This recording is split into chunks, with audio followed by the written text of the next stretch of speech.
Guys, welcome to daily diaries of ഷിയാൻഡസ്. അപ്പോൾ ഇന്നത്തെ വീഡിയോ എന്താണെന്ന് വെച്ചാൽ അച്ഛൻ്റെ ബർത്ത്ഡേ വരാനായിട്ട് പോവാണ്.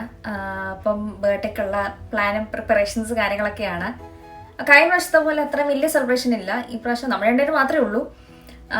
ഈ പ്രാവശ്യം ഒരു കുഞ്ഞ് രീതിയിൽ സെലിബ്രേറ്റ് ചെയ്യാമെന്ന് വെച്ചു. കാരണം ഓണം വരുന്നുണ്ടല്ലോ, അപ്പോൾ രണ്ടും ഒരുമിച്ചാണ് വന്നേക്കുന്നത്. അപ്പോൾ എന്തായാലും കുഞ്ഞ് രീതിയിൽ സെലിബ്രേറ്റ് ചെയ്യാമെന്ന് വെച്ചു. അപ്പം ഞാൻ ഗിഫ്റ്റൊക്കെ മേടിക്കണം. ഇനി ഞാൻ അടുത്ത് ആദ്യം ഡെക്കറേഷൻസ് വെച്ച് തുടങ്ങാം. ഡെക്കറേഷൻ മേടിക്കണോ വേണ്ടെന്നുള്ളൊരു കൺഫ്യൂഷനിലാണ് ഞാൻ ഇരിക്കണേ. കഴിഞ്ഞൊരാഴ്ച ഫുള്ള് ചൂടായിരുന്നു ഇവിടെ. പക്ഷെ സാറ്റർഡേ തൊട്ട് ഇവിടെ മഴ പെയ്യാനായിട്ട് തുടങ്ങി. ഇന്നലെ വരെ ഇവിടെ മഴയുണ്ടായിരുന്നു, ഇന്ന് മഴ കാണിക്കുന്നില്ല. അപ്പോൾ പക്ഷെ കുറച്ച് തണുപ്പൊക്കെ ഉണ്ട്. അപ്പോൾ ഞാൻ ഓർത്ത് എന്താ ഹൂഡി എടുത്തിടാം. അന്ന് സത്യം പറഞ്ഞിട്ടല്ലോ, ഈ ഹൂഡി ഇട്ടപ്പോൾ എനിക്ക് കുറച്ച് നെസ്റ്റൊക്കെ കയറി വന്നു. കാരണം ആദ്യത്തെ വർഷം ഞാൻ കയറി കഴിഞ്ഞപ്പോൾ എനിക്ക് കുറച്ച് മാസങ്ങൾക്ക് കഴിഞ്ഞിട്ട് എനിക്ക് കിട്ടിയ ഒരു ഹൂഡിയാണ് ഇത്. ആമസോണിൽ എഴുതിയേക്കുന്നത് പീക്കിൻ്റെ ഒക്കെ ടൈമിൽ കിട്ടിയൊരു ഹൂഡിയായിരുന്നു. അങ്ങനെ ഹൂഡി എടുത്തിട്ടതാണ്. ഇനിയിപ്പം കടയിൽ പോകണം. അപ്പം എനിക്ക് ഇവിടുത്തെ ഷോപ്സ് ഇത്ര വലിയ പരിചയമില്ല. ആകെ കുറച്ച് ഗ്രോസറി ഷോപ്സ് മാത്രം അറിയാം. കേക്കൊക്കെ എവിടെ നിന്ന് കിട്ടുന്നതെന്നുള്ളത് നോക്കണം. ഇപ്പം ഷെഫിലാണെങ്കിൽ അറിയാമായിരുന്നു കേക്കൊക്കെ എവിടെ നിന്ന് കിട്ടും. അപ്പോൾ പെട്ടെന്ന് അങ്ങനെ പോയി മേടിക്കുന്നത്. പക്ഷെ ഇവിടെ എനിക്ക് അത്ര വലിയ പരിചയമില്ല. അപ്പം ഇവിടെ എല്ലാം കുഞ്ഞു കുഞ്ഞു കടകളാണ്. അപ്പോൾ എവിടെയാണ് കേക്ക് കിട്ടുന്നത്, കേക്കിൻ്റെ ലാഭവും കാര്യങ്ങളൊക്കെ നോക്കണമല്ലോ. ഡെക്കറേഷൻസ് ഞാൻ അങ്ങനെ മേടിക്കുന്നില്ല, കാരണം ഉള്ളത് വെച്ച് അഡ്ജസ്റ്റ് ചെയ്യാമെന്ന് വെച്ചു. കളർ തീം ഞാൻ ഈ പ്രാവശ്യം പ്ലാൻ ചെയ്തിട്ടില്ല. സത്യം പറഞ്ഞാൽ ഒന്നും പ്ലാൻഡ് അല്ല. ഓണത്തിന്റെ വേറെ പ്ലാൻഡ് അല്ല. എനിക്ക് ഇവിടെ വന്ന ശേഷം എനിക്ക് അങ്ങോട്ട് ഒന്നിനൊരു വൈബ് വരുന്നില്ല. ഓണവും പ്രിപ്പയർ ചെയ്തിട്ടില്ല, അച്ഛൻ്റെ ബർത്ത്ഡേ കാര്യങ്ങൾ പ്രിപ്പയർ ചെയ്തിട്ടില്ല.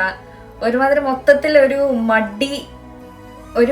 മടി പിടിച്ചിട്ട് കണ്ട്. എന്നാ ഷെഫീൽഡ് വിട്ടു മാറിയതിൻ്റെ ഒരു വിഷമവും ഉണ്ട്, എല്ലാം കൂടെ ഉണ്ട്. അതൊക്കെ കാരണം എനിക്ക് വ്ളോഗ് മര്യാദയ്ക്ക് എടുക്കാൻ പറ്റുന്നില്ല. അങ്ങനത്തെ ഒക്കെ ഒരു പ്രശ്നമായിട്ട് ഇരിക്കുക. ഞാൻ ഇപ്പോഴാണ് വ്ളോഗിങ് ശരിക്കും തുടങ്ങിയത്. ഇത്രയും നാളായിട്ടും വ്ളോഗ് തുടങ്ങിയിട്ടില്ലായിരുന്നു. കുഞ്ഞു കുഞ്ഞു വീഡിയോസ് മാത്രം എടുക്കുന്നത് നല്ലതായത് എഡിറ്റ് ചെയ്യുന്നില്ലായിരുന്നു. അപ്പോൾ കണ്ടുകൊണ്ടിരിക്കുന്ന വ്ളോഗ്സ് എല്ലാം നേരത്തെ എഡിറ്റ് ചെയ്ത് വെച്ചതാണ്. ഇപ്പോൾ ഒന്നും എഡിറ്റ് ചെയ്തല്ല. ഇവിടെ വന്ന ശേഷം എഡിറ്റിംഗ് തുടങ്ങിയിട്ടില്ല. നേരത്തെയാണ് എഡിറ്റ് ചെയ്ത് വെച്ചത്. ഇന്ന് ഒരു തിങ്കളാഴ്ചയാണ്. അപ്പോൾ ഇന്ന് തൊട്ട് ഒരു ഗുഡ് ഗേളായിട്ട് പോകുന്ന രീതിയിലാണ് ഞാൻ ഇരിക്കണേ. അപ്പം ഞാൻ ഒട്ടും വൈകിക്കുന്നില്ല. നമുക്ക് പെട്ടെന്ന് തന്നെ അങ്ങോട്ട് വീഡിയോ സ്റ്റാർട്ട് ചെയ്താലോ.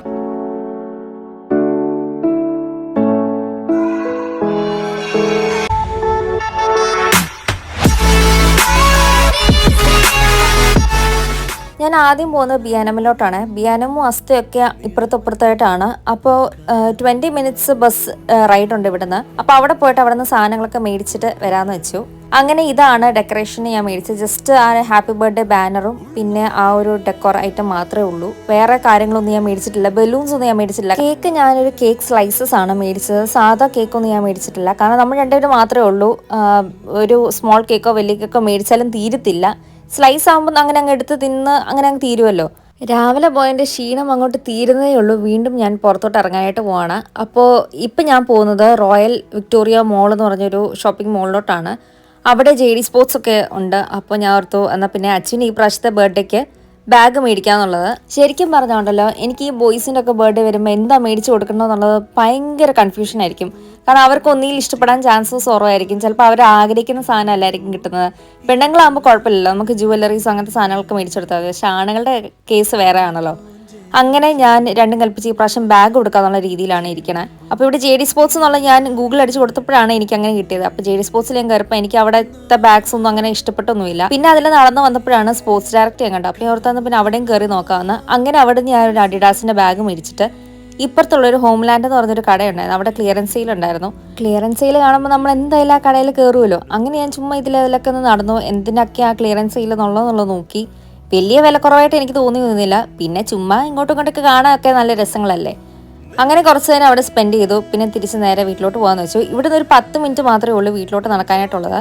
അപ്പോൾ ഇതാണ് ഞാൻ മേടിച്ച അഡിഡാസിൻ്റെ ബാഗ്. അച്ഛന് ഇഷ്ടപ്പെടും എന്ന് എനിക്കറിയാം. കാരണം അച്ഛന് പൊതുവെ ബാഗ്സിനോട് താല്പര്യമുള്ള ആളാണ്. ഞാൻ വെളിയിൽ പോയിട്ട് വന്ന് സാധനങ്ങൾ മേടിച്ചു. വോളിലാണ് ഡെക്കറേഷൻസ് ചെയ്യുന്നത്. ഡെക്കറേഷൻ അങ്ങനെ വലിയതായിട്ടൊന്നുമില്ല. ജസ്റ്റ് ഹാപ്പി ബർത്ത്ഡേ എന്നുള്ള ബാനറും ഉണ്ട്. പിന്നെ ഒരു റൗണ്ട് ഒരു ഫോയിലും ഉണ്ട്. അത് മാത്രമേ ഉള്ളൂ, വേറെ ഒന്നുമില്ല. പിന്നെ 3 ദിവസമായിട്ടാണ് ഞാൻ ഗിഫ്റ്റ് കൊടുക്കുന്നത്. അപ്പോൾ ഇന്ന് മൺഡേ ആണ്. ഇന്നത്തെ ഗിഫ്റ്റ് എന്താണെന്ന് വെച്ചാൽ ചോക്ലേറ്റ് ബോക്സ് ആണ്. നാളത്തെ ഗിഫ്റ്റ് ഒരു ഷർട്ട്, ബർത്ത്ഡേ ഷർട്ട്. നാളെ കഴിഞ്ഞത്തെ ഗിഫ്റ്റ് എന്ന് വെച്ചാൽ ബർത്ത്ഡേയുടെ ദിവസത്തെ ഗിഫ്റ്റാണ് മെയിൻ ഗിഫ്റ്റ്. അതാണ് നമ്മുടെ ബാഗ്. അപ്പോൾ ഞാനിനി തുടങ്ങട്ടെ. ഇപ്പോൾ സമയം 2:30 ആവാറായിട്ടുണ്ട്. അച്ഛൻ ഒരു 5:30 ആകുമ്പോഴത്തേക്ക് വരും. എനിക്കിനി അങ്ങോട്ടൊരു ഓട്ടമാണ്. എനിക്ക് ഈ ഡെക്കറേഷൻസ് ചെയ്ത് തീർക്കണം. ചിക്കൻ കറി വെക്കണം, ദോശയുടെ കൂട്ടാനുള്ള ചമ്മന്തി വെക്കണം, ചോറ് വെക്കണം. ഇത്രയും കാര്യങ്ങൾ എനിക്ക് വെക്കാൻ കിടക്കാണ്. അപ്പോൾ ഇതിൻ്റെ ഇടയ്ക്കാണ് ഈ ഡെക്കറേഷനൊക്കെ ചെയ്യേണ്ടത്. എനിക്ക് ഡെക്കറേഷൻ ചെയ്യാനായിട്ട് കാണിക്കാൻ പറ്റത്തില്ല കേട്ടോ. കാരണം ഒന്ന്, ഫോൺ എവിടെയെങ്കിലും ചാരി വെക്കാനായിട്ടുള്ള ഒരു സ്ഥലമില്ല ഇവിടെ. 2, ഞാൻ ഇതുവരെ ട്രൈപോഡ് ശരിയാക്കിയിട്ടില്ല. അതിപ്പോഴും അങ്ങനെ തന്നെ കിടക്കാണ്, ഓരോരോ പീസസ് ആയിട്ട് കിടക്കാണ്. അപ്പോൾ ഇതാണ് ഞാൻ ചെയ്ത ഒരു സിമ്പിൾ ഡെക്കോർ. ഇനിയിപ്പം നമുക്ക് ഗിഫ്റ്റ് പാക്ക് ചെയ്ത് വെക്കണം. അപ്പോൾ ഇന്ന് കൊടുക്കുന്ന ഗിഫ്റ്റ് ചോക്ലേറ്റ് ആണ്. ഡയറി മിൽക്കും കിൻഡർ കാർഡ്സ് എന്നുള്ള ചോക്ലേറ്റ് ആണ് ഞാൻ കൊടുക്കാനായിട്ട് പോകുന്നത്. രണ്ടും അച്ഛന് ഭയങ്കര ഇഷ്ടമാണ്. അപ്പോൾ ഈ ഒരു കുഞ്ഞു ബാഗിനകത്താണ് ഞാൻ ആ ചോക്ലേറ്റ്സ് വെച്ചേക്കുന്നത്. ഇനി ഞാൻ പോയി പെട്ടെന്ന് നോക്കിയിട്ട് 1 മണിക്കൂറിനുള്ളിൽ എന്തായാലും അച്ഛൻ വരും. 5:30 വരേണ്ട ആളെ കറക്റ്റ് 4 മണിയായപ്പോഴത്തേക്ക് എത്തി. ഭാഗ്യത്തിന് ഡെക്കറേഷൻ തീർന്നത് നന്നായി, പക്ഷെ കുക്കിംഗ് കഴിഞ്ഞിട്ടില്ലായിരുന്നു. ആദ്യം അച്ഛനൊന്നും മനസ്സിലായില്ല. വീഡിയോ റെക്കോർഡ് ചെയ്യുന്ന കണ്ടപ്പോൾ മനസ്സിലായി എന്തോ ഉടായ്പുണ്ടെന്നുള്ളത്. ബർത്ത്ഡേയുടെ 2 ദിവസം മുന്നേ തന്നെ വീട് ഡെക്കറേറ്റ് ചെയ്യുന്നുള്ള ഒരു കാര്യം അച്ഛൻ അറിയത്തില്ലായിരുന്നു. അച്ഛൻ പ്രതീക്ഷിച്ചത് അച്ഛയുടെ ബർത്ത്ഡേയുടെ അന്നായിരിക്കും എന്തെങ്കിലുമൊക്കെ സർപ്രൈസ് ഇരുന്നതായിരുന്നു. പക്ഷെ പെട്ടെന്ന് തന്നെ ഈ ഒരു സർപ്രൈസ് കണ്ടപ്പം അച്ഛൻ ശരിക്കും സർപ്രൈസ്ഡ് ആയി പോയി. അങ്ങനെ അച്ഛൻ്റെ ആദ്യത്തെ ബർത്ത്ഡേ ഗിഫ്റ്റ് ഞാൻ കൊടുത്തു. ചോക്ലേറ്റ്സ് കണ്ടപ്പം പിന്നെ എൻ്റെ അടുത്ത് പറഞ്ഞ് എനിക്ക് ഷെയർ ചെയ്യത്തില്ലെന്ന്. കണ്ടോ ഗൈസ്, ചോക്ലേറ്റ് കണ്ടപ്പോൾ എന്നെ വേണ്ട. അപ്പോൾ ഇതായിരുന്നു ഫസ്റ്റ് ഡേയിലെ പരിപാടി. ഇനിയിപ്പോൾ അടുത്ത ദിവസം നമ്മൾ ഓണത്തിൻ്റെ പർച്ചേസിന് വേണ്ടി വീണ്ടും മസ്തയിലോട്ട് വന്നിട്ടുണ്ടായിരുന്നു. അങ്ങനെ ഓണം പർച്ചേസ് തുടങ്ങണം, കാരണം ഇതുവരെ തുടങ്ങിയിട്ടില്ല. അസ്തയിൽ നിന്ന് നമ്മൾ ക്യാരറ്റ്, പൊട്ടറ്റോ അങ്ങനത്തെ ഒക്കെ സാധനങ്ങൾ മേടിക്കാനായിട്ടാണ് വന്നത്. പിന്നെ വീട്ടിലെ കുറച്ച് സാധനങ്ങളൊക്കെ വേണമായിരുന്നു, മുട്ടയൊക്കെ വേണമായിരുന്നു. ഇടയ്ക്കിടയ്ക്ക് ഒന്ന് പൈസ ലാഭിക്കാൻ വേണ്ടി ഇവിടെ നിന്ന് ഇടയ്ക്ക് ചില്ലി പൗഡറും ഗരം മസാല, പെപ്പർ പൗഡർ അങ്ങനത്തെ ഒക്കെ സാധനങ്ങൾ മേടിക്കാറുണ്ട്. ഇന്ത്യൻ സ്റ്റോറിൽ കുറച്ച് വിലയാണല്ലോ. അസ്തയുടെ ഇപ്പുറത്തും അപ്പുറത്തായിട്ട് കുറേ കടകൾ ഇങ്ങനെ നിരന്നാണ് കിടക്കുന്നത്. ബിയാനം ഉണ്ട്, പിന്നെ ഹോബി ക്രാഫ്റ്റ് ഉണ്ട്, എൽഡി ഉണ്ട്, ബിയാൻക്യൂ ഉണ്ട്, അങ്ങനത്തെ ഒക്കെ കുറച്ചേറെ കടകളുണ്ട്. അങ്ങനെ സാധനങ്ങളൊക്കെ മേടിച്ചിട്ട് ഞങ്ങൾ ബസ് സ്റ്റോപ്പിൽ ബസ്സിന് വേണ്ടി വെയിറ്റ് ചെയ്ത് നിൽക്കുകയാണ്. വീട്ടിൽ ചെന്ന് കയറി കറക്റ്റ് സമയത്ത് മഴ പെയ്യാനായിട്ടും തുടങ്ങി. ഇന്നലെ നമ്മൾ വെക്കാനിരുന്ന ചിക്കൻ കറി ഇന്നാണ് കേട്ടോ വെച്ചത്. അപ്പം ഞാനല്ല വെച്ചത്, അച്ചുവാണ് വെച്ചത്. അച്ചുവിന് ഈ ചിക്കൻ കറിയൊക്കെ വെക്കാൻ ഭയങ്കര താല്പര്യമുള്ള ഒരു കൂട്ടത്തിലാണ്. അങ്ങനെ കാര്യങ്ങളെല്ലാം കഴിഞ്ഞു. ഇപ്പം രാത്രിയിലായി, 12 മണിയായി. 12 മണിയായപ്പോഴാണ് ഞാൻ അച്ചുവിന് ശരിക്കും പറഞ്ഞാൽ 2 ബർത്ത്ഡേ ഗിഫ്റ്റ് കൊടുക്കുന്നത്. കാരണം ഇന്നലെ എനിക്ക് ഒട്ടും സമയം കിട്ടിയില്ല ആ ഒരു ഷർട്ട് കൊടുക്കാനായിട്ട്. അങ്ങനെ ബാഗാണ് ആദ്യം അച്ചു കണ്ടത്. ബാഗ് കണ്ടപ്പോഴത്തേക്ക് അച്ചുവിന് ഭയങ്കരമായിട്ട് ഇഷ്ടപ്പെട്ടു. കാരണം അച്ചു പ്രതീക്ഷിക്കാത്തൊരു ഗിഫ്റ്റായിരുന്നു ബാഗ്. പക്ഷെ എന്നാൽ അച്ചുവിന് വേണ്ട ഒരു ഗിഫ്റ്റും കൂടെ ആയിരുന്നു. ബർത്ത്ഡേയുടെ 3ാമത്തെ ഗിഫ്റ്റ് ഷർട്ട് അച്ചു ഓപ്പൺ ആക്കി. ഷർട്ടിൻ്റെ കളർ അച്ചുവിന് ഭയങ്കര ഇഷ്ടമാണ്. നിങ്ങൾ ഓർക്കുന്നുണ്ടോ, കഴിഞ്ഞ പ്രാവശ്യം ഈ ഒരു സെയിം കളർ ഷൂ ആയിരുന്നു ഞാൻ മേടിച്ചു കൊടുത്തത്. അങ്ങനെ ആ 2 ഗിഫ്റ്റ് ഓപ്പൺ ആക്കി. ഇന്നത്തെ ദിവസത്തെ നമ്മൾ വിട പറയാണ്. ഇനിയിപ്പോൾ പിറ്റേ ദിവസമാണ്. ഈ ദിവസമാണ് അച്ചുവിൻ്റെ ബർത്ത്ഡേ. ഇന്ന് നമ്മൾ ഓണത്തിൻ്റെ അങ്ങോട്ട് ഗ്രാൻഡ് ഷോപ്പിങ്ങിന് വേണ്ടി പോവാണ്. മെയ്ഡ് സ്റ്റോണിലോട്ടാണ് പോകുന്നത്. നിസലോക്കൽ എന്ന് പറഞ്ഞൊരു കടയിലാണ് നമ്മൾ പോകുന്നത്. അച്ഛൻ്റെ കൂടെ വർക്ക് ചെയ്യുന്ന ഒരു ഫ്രണ്ടായിരുന്നു ഈ ഒരു കട പറഞ്ഞത്. നിസലോക്കൽ ആദ്യം ഞാൻ കേട്ടപ്പോൾ ഞാൻ ഓർത്തു സാധാ ഇവിടുത്തെ കാര്യങ്ങളൊക്കെ അല്ലേ കിട്ടണേ, നമ്മുടെ ഇന്ത്യൻ കാര്യങ്ങളൊക്കെ കിട്ടുമെന്നുള്ളത് എനിക്ക് നല്ല രീതിയിൽ ഡൗട്ട് ഉണ്ടായിരുന്നു. പക്ഷേ അവിടെ ചെന്നപ്പോഴത്തേക്കും നമ്മുടെ സാധനങ്ങളൊക്കെ ഉണ്ട് കേട്ടോ. നമ്മുടെ സാധനങ്ങളുണ്ട്, ഇവിടുത്തെ സാധനങ്ങളുണ്ട്. 2 സെക്ഷനായിട്ടാണ് അവിടെ ഇരിക്കുന്നത്. ടെംബ്രിഡ്ജ് വെൽസിൽ സിറ്റി സെൻറ്ററിൽ നിന്ന് ഡയറക്റ്റ് ആയിട്ട് മെയ്ഡ് സ്റ്റോണിലോട്ടുള്ള ബസ്സുണ്ട്. അപ്പോൾ അവിടെ നിന്നാണ് ഞങ്ങൾ ബസ് പിടിക്കാനായിട്ട് കയറിയത്. പിന്നെ നിസലോക്കിലെത്തി കഴിഞ്ഞപ്പോഴത്തേക്കും പിന്നെ നമ്മൾ സാധാ ഇന്ത്യൻ സ്റ്റോറിൽ കയറുമ്പോഴത്തേക്കും ഇങ്ങോട്ടും ഒക്കെ ഓരോന്ന് നോക്കുമല്ലോ എന്തെങ്കിലും പുതിയ സാധനങ്ങളൊക്കെ ഉണ്ടോ എന്നുള്ളത്. അങ്ങനെ ആദ്യം ഫ്രോസൺ സെക്ഷനിലോട്ട് കയറി. അച്ചുവിന് സമോസ ഭയങ്കര ഇഷ്ടമാണ്. അങ്ങനെ സമോസ എടുത്തു. പിന്നെ ഞാൻ ഓണത്തിൻ്റെ ഷോപ്പിംഗ് ആയിരുന്നു ഫുള്ള്. വാഴയിലയും ഇതും അതൊക്കെ ഫുള്ള് കണ്ടുപിടിക്കാനായിട്ട് തുടങ്ങി. കോവയ്ക്കയും വെണ്ടയ്ക്കയും അങ്ങനത്തെ സാധനങ്ങളൊക്കെ അവിടെ നിന്ന് എടുത്തു. പിന്നെ മീനൊക്കെ എടുത്തിട്ടുണ്ടായിരുന്നു. ഇവിടെ വന്ന ശേഷം ഇപ്പോഴാണ് മീനൊക്കെ ഒന്ന് കാണുന്നത്. അങ്ങനെ മീനൊക്കെ എടുത്തിട്ടുണ്ടായിരുന്നു. ഷോപ്പിംഗ് ഒക്കെ കഴിഞ്ഞ് ഇനിയിപ്പം തിരിച്ചു പോകാനായിട്ട് ബസ്സിന് വേണ്ടി വെയിറ്റ് ചെയ്തിരിക്കുകയാണ്. ഒരു 1/2 മണിക്കൂർ കഴിഞ്ഞപ്പോഴായിരുന്നു ബസ്സൊക്കെ വന്നത്. അങ്ങനെ വീട്ടിലെത്തിയപ്പോഴത്തേക്ക് ഒരു പരുവമായി. ഇനി ഈ സാധനങ്ങളെല്ലാം ഒന്ന് എടുത്തു വെക്കണം. പിന്നെ ഇന്നത്തെ ദിവസം കാര്യമായിട്ടൊന്നും ഇല്ലായിരുന്നു. ഇനി അടുത്ത ദിവസത്തെ വിശേഷങ്ങൾ കാണാം. ഇന്ന് വ്യാഴാഴ്ചയാണ്. അപ്പോൾ ഇനി ഓണത്തിന് വേണ്ടി 3 ദിവസം മാത്രമേ ഉള്ളൂ. പക്ഷെ നമുക്ക് തലേദിവസം ഇവിടെ ചേട്ടായും ചേച്ചിയും 2 പിള്ളേരും വരുന്നുണ്ട്. അപ്പോൾ ഇന്ന് തൊട്ട് ഓണത്തിന്റെ പ്രിപ്പറേഷൻസ് തുടങ്ങണമെന്ന് പറഞ്ഞുകൊണ്ടാണ് ഞാൻ ഇരുന്നത്. ഞാൻ ഓർത്ത് രാവിലെ തൊട്ട് തുടങ്ങാം, അതാകുമ്പോൾ വൈകിട്ടൊക്കെ ആകുമ്പോഴത്തേക്കും വെറുതെ ഇരിക്കാമല്ലോ എന്നുള്ള രീതിയിലായിരുന്നു ഇരുന്നത്. പക്ഷേ ഞാൻ ഇതുവരെയായിട്ടും തുടങ്ങിയിട്ടില്ല. ഇപ്പൊ സമയം 1:15 ഇവിടെ ഇപ്പൊ ചെറിയ രീതിയിൽ വിന്റർ ഒക്കെ വരാനായിട്ട് തുടങ്ങി കേട്ടോ. അപ്പം സമ്മർ ക്ലോത്ത്സ് ഒക്കെ എടുത്ത് മാറ്റി വിന്റർ ക്ലോത്ത്സ് ഒക്കെ എടുത്തിടാനുള്ള സമയമായി. ഞാൻ ഇത്ര നേരമായിട്ട് അത് ചെയ്തുകൊണ്ടിരിക്കുകയായിരുന്നു. അതുകൊണ്ട് എനിക്ക് കുക്കിങ്ങിലോട്ട് അങ്ങോട്ട് കിടക്കാനായിട്ട് പറ്റിയില്ല. അച്ചുവിന് ഇന്നും നാളെയും ഫുൾ ഡ്യൂട്ടി ഉണ്ട്. അപ്പൊ ഞാൻ മൊത്തം അങ്ങോട്ട് അറേഞ്ച് ചെയ്ത് വെച്ചാൽ പറ്റും. അങ്ങനെ ഒരു പാട്ട് പ്രിപ്പറേഷൻസ്, അടുത്ത പാട്ട് എനിക്ക് ഇതിനിടയ്ക്കൊന്ന് കടയിൽ വരെ പോകണം. വേറെ ഒന്നും കൊണ്ടല്ല, ഒരു വീട്ടിലത്തേക്ക് ഒരു ഇമ്പോർട്ടൻറ്റ് കാര്യം ചെയ്യാനായിട്ടുണ്ട്. ഈ വീട് മേടിച്ചപ്പോൾ ഫുള്ളി ഫർണിഷ്ഡ് ആയിരുന്നു. പക്ഷെ നമുക്ക് ബെഡ് മാത്രം ഉണ്ടായിരുന്നില്ല. അപ്പോൾ ഞങ്ങളുടെ ഉണ്ടായിരുന്ന സോഫ കം ബെഡ് വെച്ചിട്ടാണ് ഞങ്ങൾ ഇത്രയും ദിവസം കിടന്നുറങ്ങിയത്. പക്ഷെ അത് കാരണം എനിക്ക് നല്ല രീതിയിൽ നടുവേദനയുണ്ട്. അച്ഛനും ചെറിയ രീതിയിൽ നടുവേദന തുടങ്ങിയിട്ടുണ്ട്. അപ്പോൾ അത് കാരണം ഞങ്ങൾ ഓർത്തുന്ന പിന്നെ മാട്രസ് മേടിക്കാന്നുള്ളത്. അങ്ങനെ ഞങ്ങൾ ഒരു കടയിൽ പോയി മാട്രസും ബെഡും ഒക്കെ ഞങ്ങൾ കണ്ടുവെച്ച് പൈസയും കൊടുത്ത് ഡെലിവറിയുടെ ആ ദിവസം അവർ പറഞ്ഞു അവരുടെ കയ്യിൽ നിന്ന് ബേസ് മാത്രമേ ഉള്ളൂ, മാട്രസ് പോയെന്ന് പറഞ്ഞു. അങ്ങനെ മൊത്തത്തിൽ പ്രശ്നമായി. പിന്നെ എന്ത് ചെയ്യണമെന്നുള്ളത് ഞങ്ങൾക്ക് അറിയത്തില്ല. പിന്നെ അവർ പറഞ്ഞു ഒന്നിലൊരു റീഫണ്ട് ചെയ്ത് തരാം, അല്ലെങ്കിൽ വേറെ ഒരെണ്ണം വരുമ്പോഴത്തേക്കും ഞങ്ങൾക്കത് തരാമെന്ന് പറഞ്ഞു. ഓർത്തുന്ന പിന്നെ വേറെ ഒരെണ്ണം വരട്ടെ, അന്നേരം നമുക്ക് എടുക്കാന്നുള്ള രീതിയിൽ. അങ്ങനെ ആ പുള്ളി പറഞ്ഞത് വെനസ്ഡേ അല്ലെങ്കിൽ തേഴ്സ്ഡേ പുതിയൊരു മാട്രസ് വരുമെന്നാണ്. അപ്പോൾ ഇന്നലെ നമുക്ക് പോകാനായിട്ട് പറ്റിയില്ല, കാരണം ഇന്നലെ ഫുൾ ഓണ ഷോപ്പിംഗ് ആയിരുന്നല്ലോ. ഇന്ന് അതുകൊണ്ട് ഞാൻ തന്നെ ഒന്ന് കടയിൽ പോയി നോക്കാമെന്ന് വെച്ചു. അങ്ങനെ ആ കാര്യം പെട്ടെന്നൊന്ന് സെറ്റ് ആക്കണം, എന്നിട്ട് വന്നിട്ട് വേണം ഇനി എനിക്ക് കുക്കിംഗ് ഒന്ന് സ്റ്റാർട്ട് ചെയ്യാൻ. ഇന്ന് ഞാൻ ഓർത്തത് മെഴുക്കുവരട്ടിയും തോരനൊക്കെ വെച്ചിട്ട് റെഡി ആക്കാന്നുള്ള രീതിയിലാണ്. നാളെ പിന്നെ കറി സെക്ഷൻസിൽ തുടങ്ങാമെന്ന് വെച്ചു. മിക്കവാറും ഞാനും എൻ്റെ മമ്മിയും മത്സരമായിരിക്കും. മമ്മി എത്ര ഉണ്ടാക്കുന്നതെന്ന് പറഞ്ഞിട്ടില്ല, ഞാനും എത്ര ഉണ്ടാക്കുന്നതെന്ന് പറഞ്ഞിട്ടില്ല. ഞാൻ മുൻകൂട്ടി ഞാൻ എഴുതി വെക്കാറില്ല എത്ര കാര്യങ്ങൾ ഉണ്ടാക്കുന്നുണ്ട്. എൻ്റെ മൂഡ് അനുസരിച്ചിട്ടായിരിക്കും ഞാൻ ഓരോ കറികളും കാര്യങ്ങളൊക്കെ വെക്കുന്നത്. അപ്പോൾ കഴിഞ്ഞ പ്രാവശ്യം ഞങ്ങൾക്ക് 23 കൂട്ടങ്ങളുണ്ടായിരുന്നു. ഈ പ്രാവശ്യം എത്ര വരുമെന്ന് അറിയത്തില്ല, കുറവാണോ കൂടുതലാണോ എന്നൊന്നും അറിയത്തില്ല. ഞാൻ എന്തെങ്കിലും ഇരിക്കുന്നത് വെച്ചാൽ ഞാൻ ഇതുവരെ ട്രൈപോഡ് സെറ്റ് ആക്കിയിട്ടില്ല കേട്ടോ. ട്രൈപോഡ് അവിടെ സൈഡിലായിട്ട് ഇരിക്കുകയാണ്. അപ്പോൾ ഇതുവരെ അത് സെറ്റായിട്ടില്ല. അപ്പോൾ അത് സെറ്റാവുന്ന വരെ ഇങ്ങനെ അഡ്ജസ്റ്റ്മെന്റിൽ എടുക്കുക എന്നുള്ള രീതിയിലാണ് ഞാനിപ്പോൾ കടയിൽ പോയി തിരിച്ചു വന്നത്. മാട്രസിന്റെ കാര്യത്തിലൊന്ന് അപ്ഡേറ്റിന് വേണ്ടി പോയാൽ അവർ വീണ്ടും ചതിച്ചു ഗൈസ്. അവർ പറഞ്ഞ് മാട്രസ് ഇതുവരെ വന്നിട്ടില്ലെന്നാണ് പറഞ്ഞത്. അപ്പോൾ റീഫണ്ട് തരാമെന്ന് അവർ പറഞ്ഞിട്ടുണ്ട്. അപ്പോൾ ഞങ്ങൾക്കൊരു ഫൈനൽ ഡിസിഷൻ എടുക്കാൻ ഞങ്ങൾക്ക് ഒരു തീരുമാനത്തിലെത്താൻ പറ്റത്തില്ല, റീഫണ്ട് വേണോ വേണ്ടോ എന്നുള്ളത്. കാരണം റീഫണ്ട് മേടിച്ച് കഴിഞ്ഞാൽ പിന്നെ നമ്മളായിട്ട് ഇനി ഒന്നുകൂടി തപ്പേണ്ടി വരും ബെഡും മാട്രസുമായിട്ട്. അപ്പോൾ കുറച്ച് പാടാണ്. ഞങ്ങൾ മേടിച്ചത് ഹോസ്പൈസ് എന്ന് പറഞ്ഞൊരു ചാരിറ്റി ഷോപ്പിൽ നിന്നാണ് ഈ ഒരു ബെഡും മാട്രസും മേടിച്ചത്. അപ്പം ടോട്ടൽ വരുന്നത് 30 പൗണ്ടായിരുന്നു. അല്ലാതൊക്കെ നമ്മൾ മേടിക്കുകയാണെങ്കിൽ നല്ല രീതിയിൽ വില വരും. ഇപ്പോൾ ആമസോണൊക്കെ ഞങ്ങൾ നോക്കിയിട്ടുണ്ടായിരുന്നു, പക്ഷേ നല്ല രീതിയിലൊരു എമൗണ്ട് കൊടുക്കണം. അതിൻ്റെ അതുമല്ല, ഇപ്പം നമ്മളിവിടെ സ്ഥിരമായിട്ട് ഇപ്പോൾ പെർമനൻ്റ് ആയിട്ടുള്ളൊരു വീടായിരുന്നെങ്കിൽ പിന്നെയും പ്രശ്നമില്ല, നമുക്ക് അങ്ങനത്തെ ഒരു ബെഡ് മേടിക്കായിരുന്നു. പക്ഷേ ഇത് റെൻറ്റഡ് ആയതുകൊണ്ട് അങ്ങനെ കുറച്ച് ബുദ്ധിമുട്ടായിരിക്കുമല്ലോ. ഷിഫ്റ്റിംഗ് ഇനി വരും, അപ്പം ബെഡൊക്കെ എടുത്ത് മാറ്റേണ്ടി വരും. അപ്പോൾ അങ്ങനത്തെ ഒരു കാര്യം അവോയ്ഡ് ചെയ്യാനായിട്ടാണ് അങ്ങനത്തെ ഒരു ബെഡ് മേടിക്കേണ്ട എന്നുള്ള രീതിയിലാക്കിയത്. കുറച്ച് പ്രശ്നത്തിരിക്കുകയാണ്. അപ്പോൾ വീണ്ടും ബെഡ് തപ്പേണ്ടി വരുമെന്ന് തോന്നുന്നു. അപ്പോൾ ഇതായിരുന്നു ഇന്ന് പോയതിൻ്റെ അപ്ഡേറ്റ്. ഇനി ഞാൻ ഒട്ടും വൈകിപ്പിക്കുന്നില്ല. ഇപ്പം സമയം 2 മണി കഴിഞ്ഞു. അപ്പോൾ ഞാൻ 2:30 വരെ റെസ്റ്റ് എടുത്തിട്ട് പെട്ടെന്ന് കുക്കിംഗ് സ്റ്റാർട്ട് ചെയ്യാമെന്നുള്ള രീതിയിലാണ് ഇരിക്കുന്നത്. 2:30 എന്ന് പറഞ്ഞാൽ ഞാൻ 3 മണിയായപ്പോഴാണ് കുക്കിംഗ് ഒക്കെ സ്റ്റാർട്ട് ചെയ്യുന്നത്. അപ്പോൾ ഫസ്റ്റ് ഞാൻ ബ്രൗൺ പയറും ഗ്രീൻ പയറൊക്കെ വെള്ളത്തിലിട്ടു. പിന്നെ പുളി വെള്ളത്തിലിട്ടു. കോവയ്ക്ക ഗ്രീൻ ബീൻസൊക്കെ ഒന്ന് കഴുകി എടുത്തിട്ട് അത് ആദ്യം കുക്ക് ചെയ്യാമെന്ന് വെച്ചു. എന്താ ഓരോന്ന് അരിഞ്ഞെന്ന് വെച്ചേക്കാണ്. ഇത് മെഴുക്കുവരട്ടിക്ക് അരിഞ്ഞതാണ്. ഇത് ഇന്ന് വൈകിട്ട് പുരട്ടി വെക്കാനായിട്ടാണ്.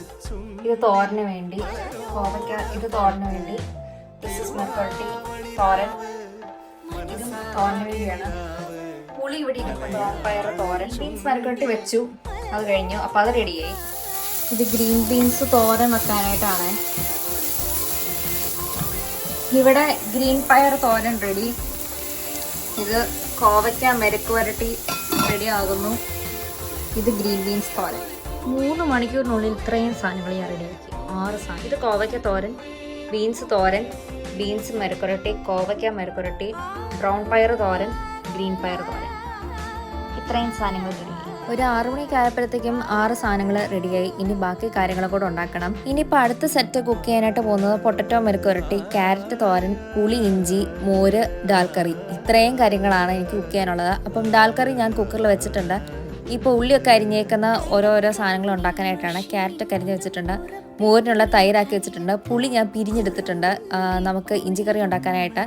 അങ്ങനെ ഇഞ്ചിയൊക്കെ എല്ലാം സെറ്റാക്കി വെച്ചിട്ടുണ്ട്. ഇനി പതുക്കെ അങ്ങോട്ട് സ്റ്റാർട്ട് ചെയ്താൽ മതി. ഒരു 9 മണി ആയപ്പോഴത്തേക്കും ബാക്കി കുക്കിംഗ് എല്ലാം കഴിഞ്ഞു. ഇനിയിപ്പം ഇന്നത്തെ ദിവസം ഇത്രേ ഉള്ളൂ. ഇനി ബാക്കി നാളെ. രാവിലെ ഉണ്ടല്ലോ കടയിൽ പോയി സാധനങ്ങളൊക്കെ മേടിച്ചു. ബീട്രൂട്ട് മേടിച്ചു, ഉള്ളി, കായ, പിന്നെ മുട്ട. നമുക്ക് ഓണത്തിനുള്ളതല്ല, വീട്ടിലത്തേക്ക് വേണ്ടിയാണ്. അപ്പം ഇത്രയും സാധനങ്ങൾ നമുക്കിന്ന് സെറ്റാക്കണം. ഞാൻ ആദ്യം സാമ്പാറും അവിയലും വെക്കാമെന്ന് വെച്ചിരുന്ന, എന്നിട്ട് പിന്നെ പതുക്കെ കായരിശ്ശേരിയും നമ്മുടെ മറ്റേ മധുരരിശ്ശേരിയൊക്കെ വെക്കാമെന്ന് വെച്ചു. കാരണം അതാകുമ്പോൾ അരപ്പ് ഒരുമിച്ച് അരച്ചാൽ മതിയല്ലോ, ഒറ്റയടിക്ക് പണി തീരും. അപ്പം ആ രീതിയിലാണ് ഇപ്പോൾ പ്ലാൻ ചെയ്യുന്നത്. അപ്പം ഇതാ ഞാൻ കായൊക്കെ അവിടെ വെച്ചിട്ടുണ്ട്, അതിന് പതുക്കെ ചെയ്യണം. അപ്പോഴത്തേക്ക് എനിക്ക് സാമ്പാർ ഒന്ന് അടുപ്പിൽ വെച്ച് കഴിഞ്ഞാൽ എനിക്ക് അപ്പോഴത്തേക്ക് ബീറ്റ്റൂട്ടൊക്കെ ഒന്ന് ഗ്രൈൻഡ് ചെയ്യാൻ പറ്റും. അപ്പോൾ ഇനി പതുക്കെ നമുക്ക് ഇന്നത്തെ ഡീറ്റെയിൽസിലോട്ട് കിടക്കാം. അവിയൽ വെക്കാൻ വേണ്ടി മമ്മിയുടെ ഹെൽപ്പിന് വേണ്ടി ഞാൻ മമ്മിയെ വിളിച്ചുകൊണ്ടിരിക്കുവാണേ. മമ്മി പറഞ്ഞാൽ എനിക്ക് അവിയൽ വെക്കാൻ പറ്റത്തുള്ളൂ. സാമ്പാറിനും അവിയലിനും ഇവിടെ സെറ്റായിട്ടുണ്ട്. ഇത് അവിയലിന്, ഇത് സാമ്പാറിന്. ഇനി സാമ്പാറിന് ഞാൻ സ്റ്റവിൽ വെച്ചിട്ട് സാമ്പാർ കുക്കറിലൊന്നും ആവട്ടെ. അവിയൽ നമുക്കിനി തിളപ്പിക്കാനായിട്ട് വെക്കാം. ആ സമയത്ത് എനിക്ക് ബീട്രൂട്ട് ഒന്ന് അരിയണം.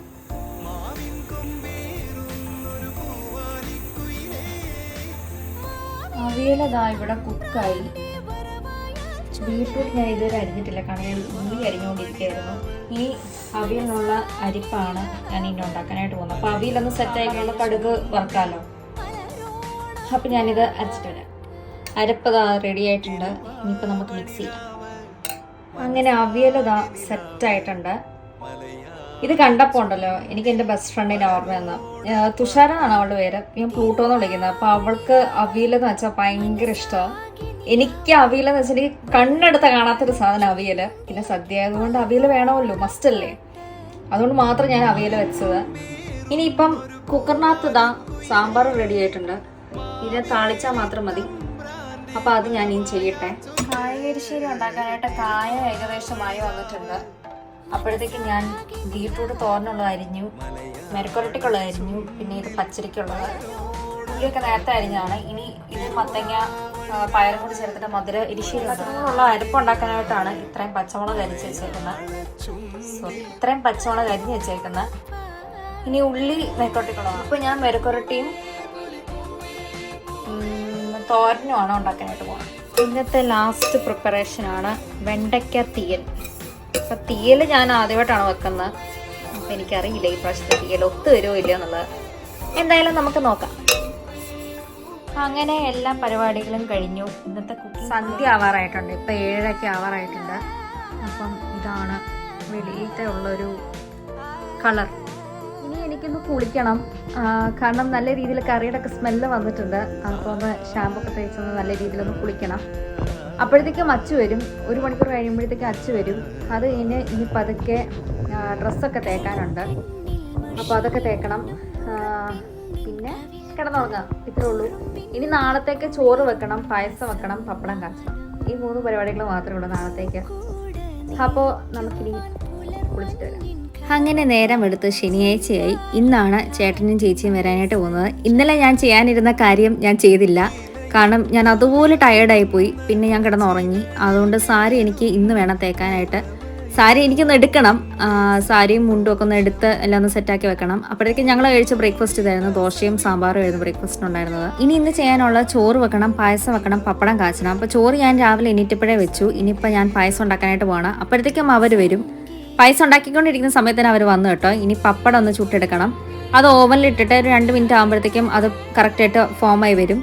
ഓവനിൽ ഞാൻ ഇങ്ങനെയാണ് കേട്ടോ ചൂടാക്കിയത്. തലേദിവസമൊക്കെ വെച്ച സാധനങ്ങളെല്ലാം അങ്ങനെ എല്ലാ സാധനങ്ങളും ചൂടാക്കിക്കൊണ്ടിരിക്കുമായിരുന്നു. ഇനി ഇതെല്ലാം ടേബിളിലോട്ടൊന്ന് നേരത്തെ അറേഞ്ച് ചെയ്ത് വെക്കണം. ആ പരിപാടിയെല്ലാം ചെയ്തത് ചേട്ടായും ചേച്ചിയും കൂടെ ആയിരുന്നു. ഞങ്ങളുടെ കല്യാണം കഴിഞ്ഞിട്ടുണ്ടല്ലോ ആദ്യമായിട്ടാണ് ഇവർ ഞങ്ങളുടെ വീട്ടിലോട്ട് വരുന്നത്. അപ്പോൾ ഷെഫിലുണ്ടായിരുന്ന സമയത്ത് ഭയങ്കര ദൂരെ കൂടുതലായതുകൊണ്ട് ഇവർ വന്നിട്ടില്ലായിരുന്നു. ഇവിടെ ഇപ്പം ഇനി 1 മണിക്കൂർ മാത്രമേ വ്യത്യാസമുള്ളൂ. അതുകൊണ്ടാണ് ഇവരെ ഈ പ്രാവശ്യം വിളിച്ചത്. അങ്ങനെ ഒരു അടിപൊളി ഓണമായിരുന്നു ഈ പ്രാവശ്യത്തെ. ഒട്ടും എക്സ്പെക്ട് ചെയ്തില്ലായിരുന്നു. പെട്ടെന്നായിരുന്നു ഞങ്ങൾ തീരുമാനം എടുത്തത് ഇങ്ങനെ ചേട്ടൻ ചേച്ചിയൊക്കെ വിളിക്കാം, ഒരുമിച്ച് ഓണം ആഘോഷിക്കുക എന്നുള്ളത്. എനിക്ക് പൊതുവേ ഫാമിലി ഇങ്ങനെ വിളിച്ച് എല്ലാവരും കൂടെ ഒരുമിച്ച് ഓണം ആഘോഷിക്കാൻ എനിക്ക് ഭയങ്കര ഇഷ്ടമാണ്. കാരണം എൻ്റെ വീട്ടിലും അങ്ങനെ തന്നെയായിരുന്നു. ഫാമിലി എല്ലാവരെയും കൂടെ വിളിച്ചിട്ട് ഒരുമിച്ചായിരിക്കും ഓണം ആഘോഷിക്കുന്നത്. അങ്ങനെ ഞങ്ങൾ സദ്യയൊക്കെ ഉണ്ട് കഴിഞ്ഞു. ലാസ്റ്റ് പായസം എടുക്കാണ്. വാഴയില ഒഴിച്ച് ബാക്കി എല്ലാം കൂടി ഒരുമിച്ച് 26 കൂട്ടം ഉണ്ടായിരുന്നു. കഴിഞ്ഞ പ്രാവശ്യം എല്ലാം 23 ആയിരുന്നു. ഈ പ്രാവശ്യം നമുക്ക് എന്തായാലും വാഴയില കൂട്ടാനായിട്ട് പറ്റത്തില്ല, കാരണം അത് പേപ്പർ വാഴയിലായി പോയല്ലോ. അങ്ങനെ ഓണത്തിന്റെ പരിപാടികളെല്ലാം കഴിഞ്ഞ് ഇനി അടുത്തൊരു സർപ്രൈസ് പരിപാടിയായിരുന്നു. അച്ചുവിനുള്ള ഒരു ബർത്ത്ഡേ കേക്ക് കട്ടിംഗ് ആയിരുന്നു. അച്ചു ഒഴിച്ച് ബാക്കി എല്ലാവർക്കും കേക്ക് കട്ടിങ്ങിന്റെ കാര്യം അറിയായിരുന്നു. അച്ഛന് മാത്രമേ ഒരു സർപ്രൈസ് ആക്കി വെച്ചേക്കായിരുന്നു. കാരണം അച്ചുവിന്റെ ബർത്ത്ഡേയുടെ അന്ന് നമ്മൾ കേക്ക് കട്ട് ചെയ്തിട്ടില്ലായിരുന്നു, കേക്ക് പീസസ് മാത്രമായിട്ടല്ലായിരുന്നു മേടിച്ചത്. അപ്പോൾ അതുകൊണ്ട് ഈ പ്രാവശ്യം ഇങ്ങനെ ഇവർ വരുന്നതുകൊണ്ട് ഒരു കേക്ക് കട്ടിംഗ് ചടങ്ങ് നടത്താമെന്ന് വെച്ചു. എന്തായാലും മൊത്തത്തിൽ ഈ പ്രാവശ്യം ഒരു കളർഫുൾ ഓണം ബർത്ത്ഡേ സെലിബ്രേഷൻ ആയിരുന്നു. ഞങ്ങൾക്ക് ഒരുപാട് ഇഷ്ടപ്പെട്ടു, അവർക്കും ഇഷ്ടപ്പെട്ടു. ഇത്രയും ദിവസത്തെ വിശേഷങ്ങളെല്ലാം നിങ്ങൾ കണ്ടില്ലേ. അങ്ങനെ നമ്മുടെ വ്ളോഗ് എൻഡ് ചെയ്യാനായിട്ടുള്ള ടൈം ആയിട്ടുണ്ട്. അപ്പോൾ പുതിയൊരു വ്ളോഗുമായിട്ട് ഞങ്ങൾ വീണ്ടും വരുന്നതായിരിക്കും. Till then this is daily diaries of giants signing off. By.